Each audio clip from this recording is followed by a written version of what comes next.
up, ladies and gents? It is Dave, it is Duncan, back from Metal Epidemic for another album review.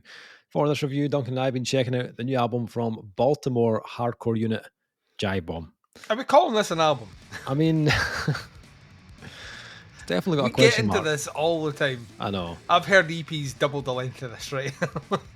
I don't know how you even quantify it anymore. Is it to do with the length or is it to do with the number of tracks? What?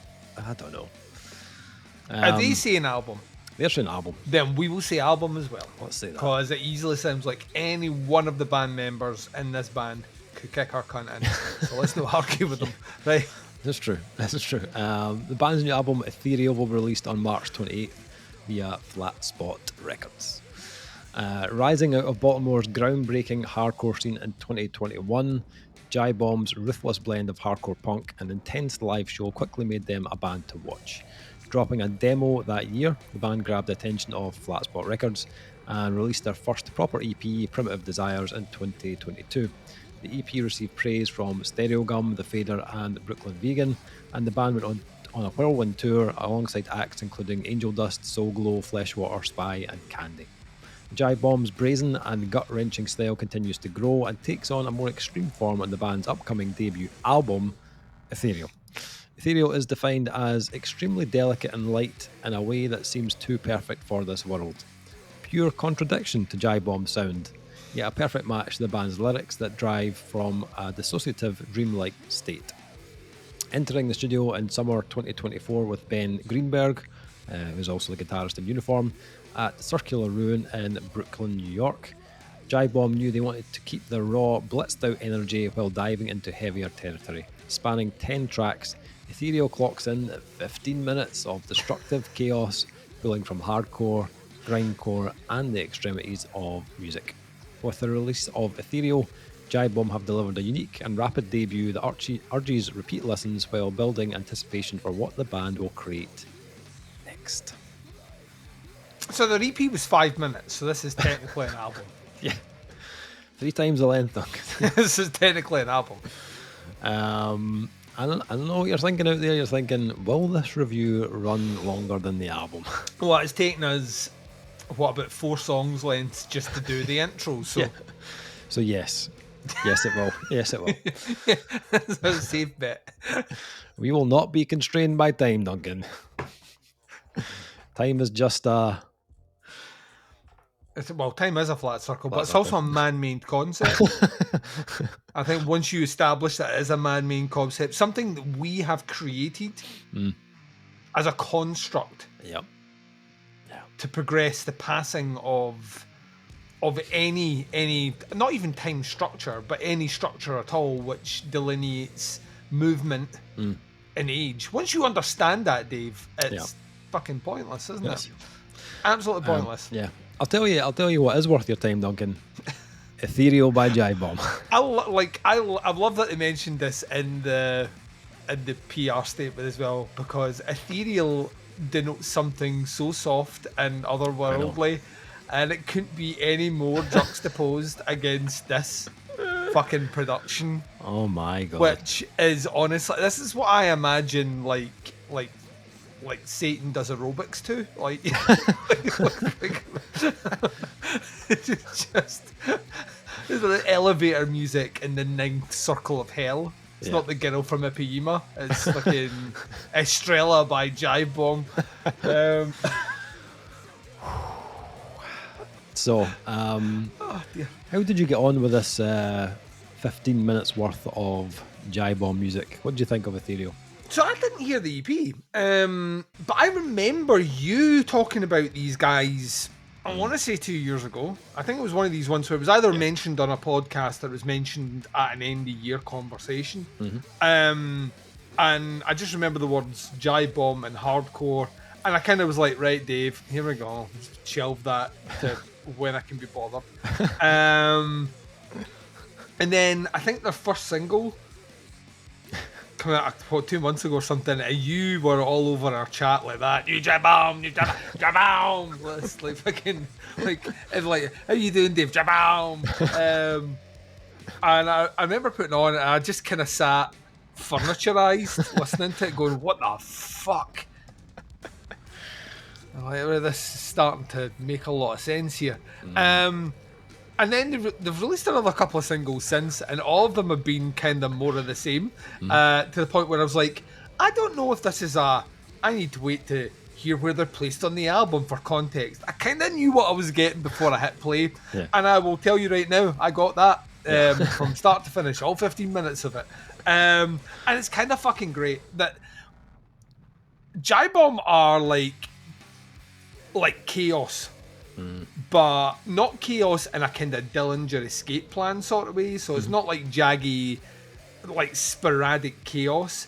It's like focused, angular, like steel toe cap boot to the balls, chaos. You know, like it's so fucking volatile sounding. It sounds like like smoking a cigarette over the top of like a fucking like a Jimmy can full of petrol. Like any second, any sudden movement, and this fucking thing's gonna go off, and no one's gonna be left to witness it. I'm gonna get this out of the way. The production on this is fucking fire. It is so fucking. It has all the raw intensity of kind of very late 80s, very early 90s fucking like almost kind of grindcore meets fucking hardcore punk. It's just fucking I would be surprised if this wasn't all recorded in one room. Just with the guys all just fucking, let's just do it in one take. We'll fucking do it live, goddammit. It's just so fucking punchy, and it frays at times as well. Vocally, the vocals are incredible, but the vocals they're in the red, man. She is. She is. She is, Duncan. In a second. Oh, be still my beating heart. See if a woman screamed like that at me in my face, I would shit and come in my pants, man. Honestly, that's my fantasy right there, all in one. Well, let me just change a couple of notes on the fly here, Dave. But what the point stands, like this is in the red all the way through this, right? Like as a producer, you are fucked. Trying to level this bitch out, you know what I mean? And that's bitch as in tone, not bitch as in derogatory term against a woman who sounds like she could kick my cunt in. Let's not do that. It's right on that level of like frying whatever you've got here, and it's constantly all the way through it. And she has a tone which it doesn't sound like it's much effort, which is demoralizing for me remotely. When I did death metal vocals, for me to remotely get to that tone, I had to disjoint my face like I'd been punched, and put a lot of air into it, and it sounds like she can just do it on command, which sigh. Vocally, it is so ferocious. So we've been talking about the other instrumentation, but vocally it's so ferocious that even if the band were half intensive as what they actually are, it would still be heavy as fuck because of those vocals. And they are like no frills. Like there's no like witty kind of syncopated time signatures on how it's being delivered or anything like that. It is just full on hardcore punk in your face. There's no grindcore like let's fit as many syllables as we can. Like no, it's just it's rage personified, captured on a microphone. Drum production is fucking hoofty to the balls. Right, it's just so like, you know what I mean? It's like a punt.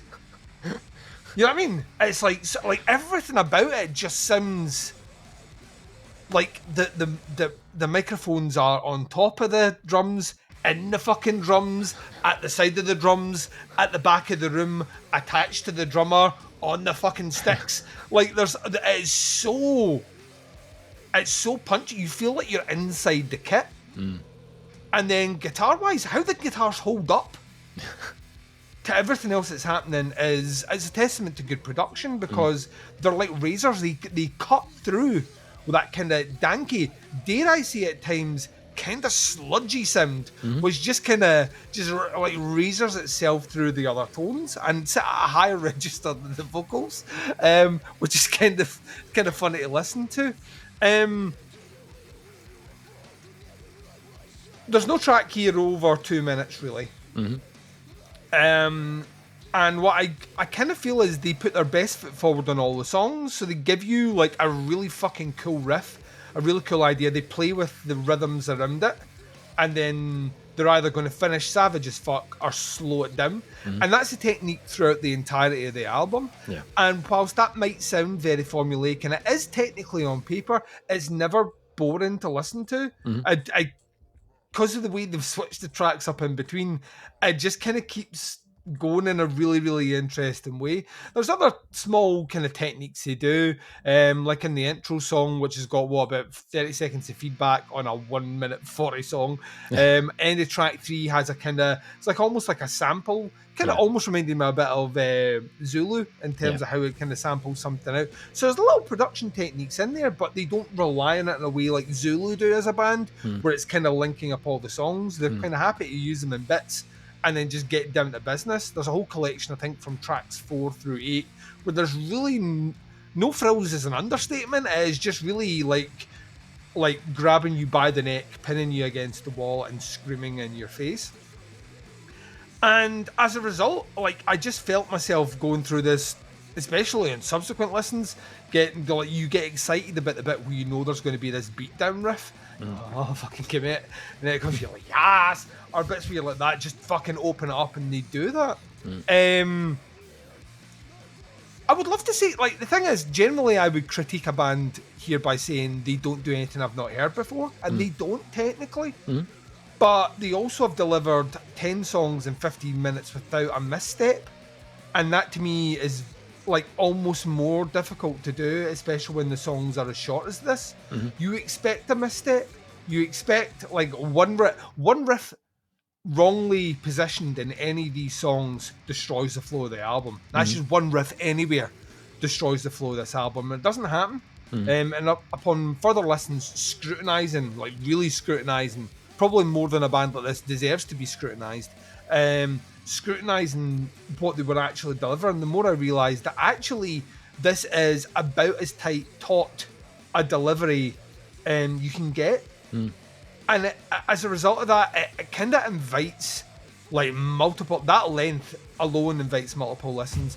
But the way it kind of makes you kind of feel at the end there like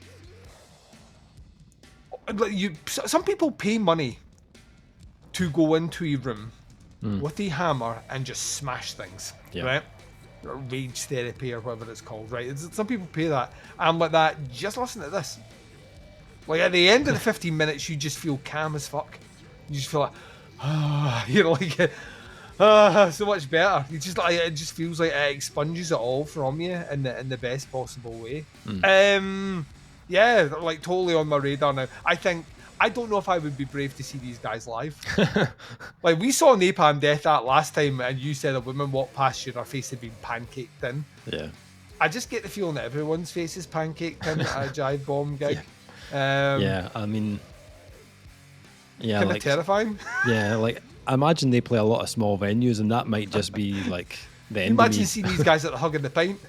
Death is what they would call that. Death. There would be like the following day newspaper article. Everyone dies in Hugging Pint, including the building, presumed dead at end of set. So yeah, I love this. I mean, this is the most redundant thing that's ever happened in the history of us recording. Tell us why you love this, Dave. Yeah, I know. I mean, like, yeah, I'd been anticipating this. I'd heard the EP, I'd listened to the first single. I was like, right, okay, my body is ready for this. And like when I hit play, I was just like, is there a band more aptly named than this band? I mean, like, this is an album that says like, fuck you to accessibility. This is like, which is weird because the album was called Ethereal, right? But yeah, I mean, I love it even more because it's called Ethereal. I mean, that's if ever that was two fingers up there. And the album artwork, even that, like, I imagine people stumbling across this. Yeah. Like those old people that walked into that Conan gig in Edinburgh, just walking in and not having a fucking clue. They hear one chord and they're like, oh, nope. Yeah. Like, come on, Betty, we're leaving. Get back. This is just 15 minutes of savagery. Pain. This is, as we say in Scotland, this will kick your cunt in. It goes hard from track one and does not relent for 15 minutes. This for me, this goes harder than the EP. Like, there's even more, even more guts on this. And the EP was short; it was to the point. But this is just like even more angry. This is just spits venom, like for like a minute at a time, sometimes two. But what I really enjoyed was the kind of the intent and the delivery behind it. Musically, it's so fucking destructive. Like, and as you said, the production is just. It just kind of it just adds to the chaos, really. If you like that, like, energy and punch of, bands like Gel and Scowl and Spy, then this sits within a similar vein. But it didn't like copy and paste, their blueprint. This Jivebomb have their own character. And they do keep it, varied within their style. There's a lot of gears on this. Like, some tracks do like just lean into something more kind of mid-paced. It's got that kind of modern hardcore groove, but then others push into hardcore punk territory where the drums are a bit more frantic with fills and the guitar work is maybe a touch more traditional. And then there's sections at kind of either end of that spectrum as well, where it gets slower and more grisly and sludgy, or they ramp the speed right up into like thrash and grindcore. That kind of tempo. I think it might be track 7 or track 8 where they have like a kind of Misfits. Yeah. It's nowhere. It has just out those of little fucking moments. nowhere. Yeah, little kind of traditional kind of hardcore moments, hardcore punk moments.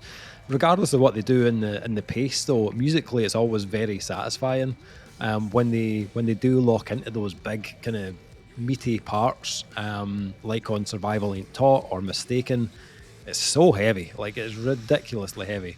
I also, being a drummer, I love there's I suppose you call it like a reverse reverb kind of moment on the snare, which I love when they do that. Just like, you get that kind of whoosh kind of sound, like just before the snare hits, and then they just like kick into a huge riff. It's so good. But there's lots of little moments on the album like that. Little interesting. There's a lot of interesting sounds going on in the background of this album. I never really clocked it on the first 15 minutes, but when I went back to it, I was like, what is that going on? There's a kind of like industrial-esque kind of like samples and sounds in the background. Doesn't surprise me that you said that they've been out playing with Candy, because I could imagine that'd be fucking that in itself is a fire gig. But Candy do a ton of that in their production, where they put like it's like weird industrial sounds and stuff in the background. There's actually also a small element of, I mean, it's not produced the same way, but like Poison Ruin do a little bit of that as well, in terms of from their production, what they put in the background of tracks as well, just to add something that's never fully identifiable, but if you're listening closely enough, there's something there that you're like, oh, I usually end up going down a rabbit hole trying to investigate what it is. So. I had a little look into it, see if I could find out more about it, and it's what I could find. Kat, the vocalist, she basically, when they were on tour, she was recording just lots of kind of weird noises and different things that she was picking up when they were kind of out and about, and then basically took them, kind of twisted them up, chopped them up, and then they basically added that in as like a kind of layer into the album. That's some fucking Trent Reznor Year Zero shit right there. Yeah, love it. But yeah, I like it. It adds a kind of cool texture to certain tracks. And it's a little bit different, something just to kind of catch your ear. As I said, I never really noticed much of it on the first listen, and then on repeat spins, I was like, what the fuck is that?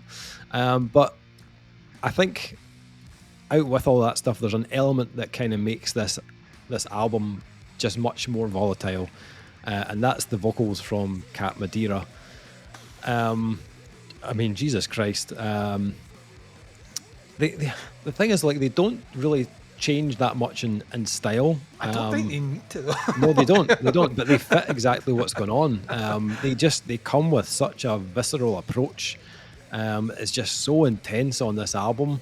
The production aids that, like, the production feels quite kind of weathered, but it kind of suits how like disgusting this album is, and vocally it's phenomenal. Like she does an incredible job. I know lyrically as well, a lot of kind of really nice kind of little phrases and stuff on the album. She's really good at kind of like painting like a kind of picture with her words. I think it was on Estrella. I think one of the singles that I think she mentioned that she was influenced by Billie Holiday. Her kind of lyrical style. She's like kind of jazz vocalist. But she's another vocalist or lyricist that's very, very creative, almost like kind of conversational in style, but could really catch your attention lyrically. And I get a lot of that for on here from Kat. Even though she's got like a tone that could just like strip paint, her vocal still has like identity and character to it. It's a really, really good performance from her on this release. Like as a debut album, this shows like a lot of promise. I feel there's bits of it that feel like it's a debut as well. Like they haven't fully kind of fleshed out everything yet. I feel like there's probably going to be more to come from this band. There's an extra minute. Yeah, maybe. I feel like there's expected traits where they are playing it close to the genre that they love, but then there are moments where Jivebomb kind of give you more of their character, and that comes through on the album. And I'm looking forward to hearing how that develops and how much more unique they become over time. Production, as you mentioned, is just unbelievable. Like Ben from Uniform, utterly savage production, and that snare tone just makes me very happy. Like very, very happy. So good. Scores. What are we scoring Ethereal by Jivebomb? What are you thinking for this one? I'm coming in at a 4 on this one. I think it sounds fucking awesome. As an introduction to this band, I'm kind of in love. Yeah. Even more respect because had anyone not guessing this is our first video, I don't do any of the PR, so I would not have known that their front person was a woman. Yeah. But more credit to them because of that, not because they're female fronted, because I know most men couldn't hit that tone. So, they're fucking awesome. I lied, I do want to see them live, just like in the Popemobile's safety cage. One of those things that they lower you down when sharks are around. One of them.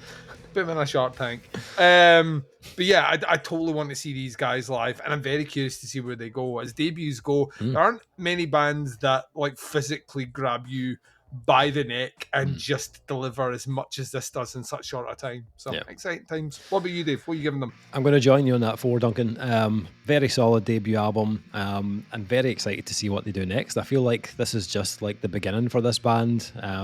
They've kind of laid out a lot of their ideas and what they've got just now, but I feel like they are a band that could be much more creative and going forward, and what they could do with their genre, what they do with their style on the next release. So can't wait to hear what they do next. Yeah, I would like to see them live as well. I think these guys would be incredible to see like in that environment. But yeah, so that's the new Jivebomb album, Ethereal, out on March 28th on Flatspot Records. Links below to the band and the pre-order for the album. Check it out. I'll put a single in there as well. Have a listen, see what you think. Happy to hear your thoughts and opinions on it. That is a review. Thank you for checking out. We'll be back with another review very soon, but until then, take care. Speak to you soon. Bye, everyone.